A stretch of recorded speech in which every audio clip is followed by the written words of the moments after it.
Okay, so I've always been a very anxious person. I remember being 11 years old and like needing to go to therapy because I was always afraid my little brother would run out into the street or get snatched up by some stranger.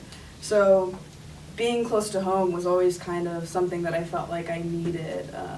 Something would happen and I would run home to my family and cry and just kind of constantly look for them or look to them for support and kind of pulling me out of this anxiousness. So I'm a global studies major, so when you're a global studies major, you're supposed to spend a year abroad. You don't have to spend a year abroad, but it's recommended. So I started looking at programs and I decided to go to Durban, South Africa. And I chose Durban, South Africa just because I didn't want a typical Euro college trip, which would have been great, honestly. I wanted something different, and I wanted to prove to myself that I can take a risk and that despite my anxiety and the things that I've gone through and have felt and still continue to feel, like I can do this, and I needed to do this for myself. So I hop on a plane and I fly to Cape Town, South Africa, where our group was meeting. It was a program through the School of International Training, so there's students from all around the United States that come. There's 24 of us on this specific program, and it was a very intense program that none of us realized the intensity of it until we got there. So we got to Cape Town, beautiful place. Like we're all super jet lagged, and we're just like, is this the jet lag, or is this place this beautiful? Like, this isn't real. Like, this is crazy. And we're in Cape Town for 4 days before we take another flight to Durban. So I'm just like full of like excitement and like, oh my God, I left home. Like, this is crazy. Like, I'm going to be gone for 5 months. Like, and none of that had really hit me even when I was preparing to leave or when I landed. So we're living in a little hostel, and you know, we're going out, we're having fun, we're getting to know one another because we're going to be spending an immense amount of time together. So one night we go out, and our advisors kind of just tell us like, hey, like you guys need to make sure not to like hold your phones out or in certain areas, like things can happen, like there's a lot of like we call them beggars. I think it's really problematic that we call them like beggars on the street.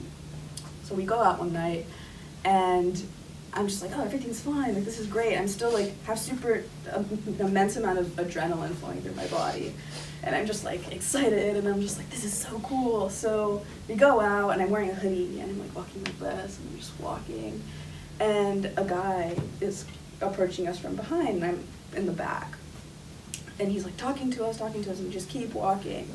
And my friend up at the front, a girl who I've known for like 36 hours, turns around and is like, shut up! And I'm looking at her like, what are you doing? So as soon as she said this and he got angry, he approached me from behind. And I could remember like feeling his breath like on my neck.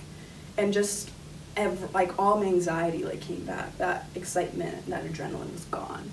I was like, I don't know, like just a million things floated in my head, and I didn't know what was going to happen to me.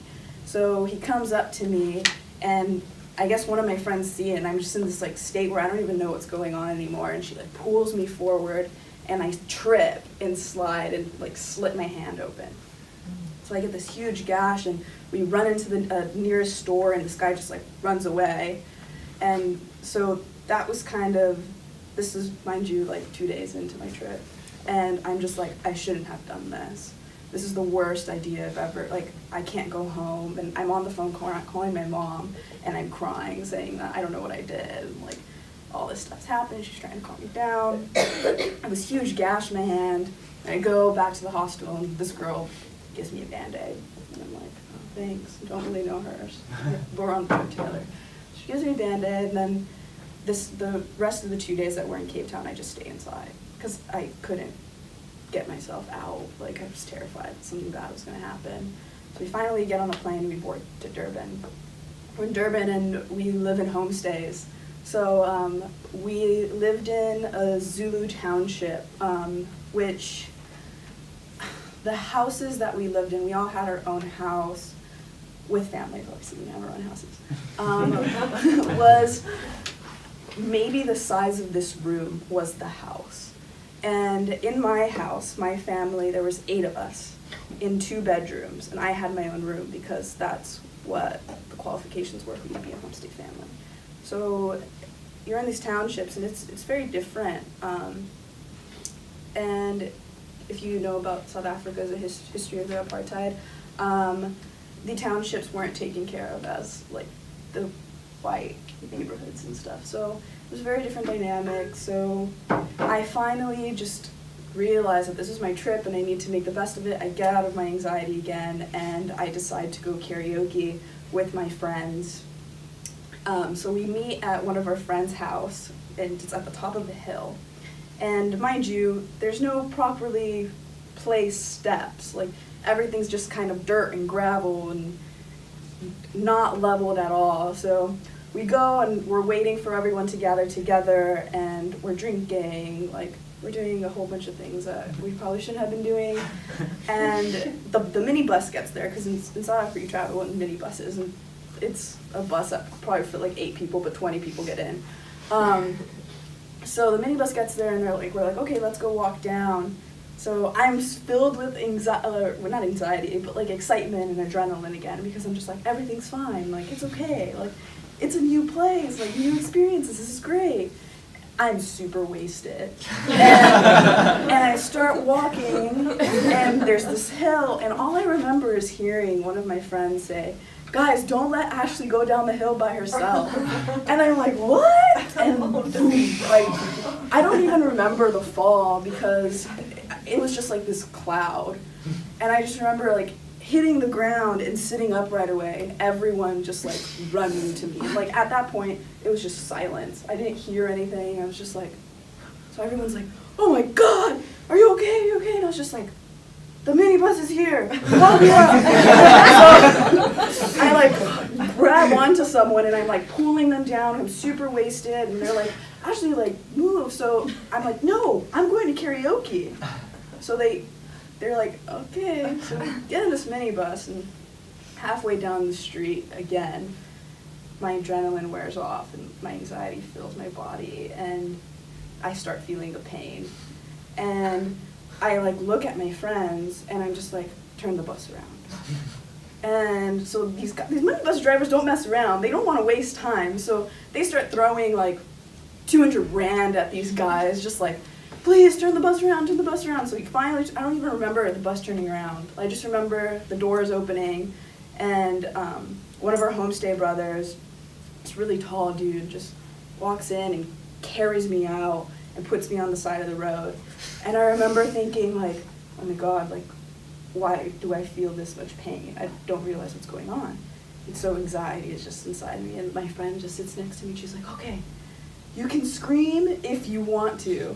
And I was like, what? Like, scream? And so I look down, and I'm looking at my ankle completely like this. And I just like look at her, and I was like, and she started screaming. And then all of a sudden it wasn't quiet anymore, and all my friends were like, what's your date of birth? How old are you? Where are you from? What's your family's number? And I'm just like, I don't know. So I remember getting thrown into this random car. Mind you, I'm the most terrified person. I think I'm paranoid, like the kingdom's come. And I'm just like, I don't care, take me to the hospital. So I get into this random car, we go to the hospital, and sooner than later I find out that I snapped my ankle in half. So I'm thinking like, holy crap, I'm in South Africa. I'm 3 weeks into my 5-month trip, and my ankle's snapped. So I go and see a specialist, and the doctor's just like, hey, like, you can have surgery. And I was like, I'm not having surgery in South Africa. I'm not doing it. So he's just like, okay, we can cast it. So I was like, fine, cast it. So I cast my ankle, and I just remember, like, it hit me again. And I'm just like, this is stupid. Like, I don't know why I did this. Like, all this stuff is happening. This is clearly happening because I'm just not the type of person meant to take these type of risks. So My South Africa, or our program, we traveled to we were a public health community outreach program. So you travel to hospitals, go see kids at HIV clinics, very active stuff. We weren't in a classroom, and we had to take minibuses in and out of, like, when we did have class, into these different excursions. And where we lived, there was just hills on hills and hills. And they gave me crutches, kind of like the polio crutches. So they like grip your arms right here, and you have to like carry just like yourself with your arms. I'm not used to these, so I'm learning to walk in these. I'm falling everywhere, and I'm holding everyone back. And it just hits me, and I'm just like, I'm literally like, this is ridiculous. Like, I can't experience this trip like I want to. Like, I'm not getting anything good out of it. I'm just realizing that it's kicking my ass. Like, it just keeps tearing me down. And that's why I'm so anxious. Like, I'm not meant to do these crazy things. Like, I should have just stayed home. And as time went on, there was most definitely certain times where I couldn't do or go places. But I had someone who was just always like, who gave me the Band-Aid on the first day, and who would be like, oh, I'll walk with you, and would walk with me, and who were just like, oh, like, we don't have to go on this hike, I'll stay with you. And I was lucky enough to have that. And then I realized that people saw like how I took this, like, as this, like, I was this resilient human being, because they would ask me like, how are you doing? I'm just like, fine, I don't want to talk about it. I just kind of passed it off.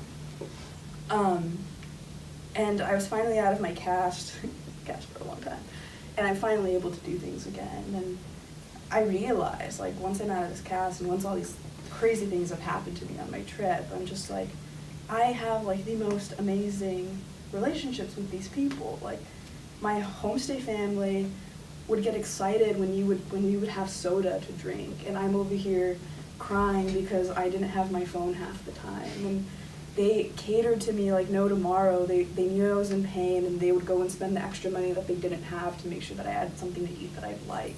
My friends would stay behind and help me, and I realized like all this strength that I had within me, but also all the strength that like the people around me gave me.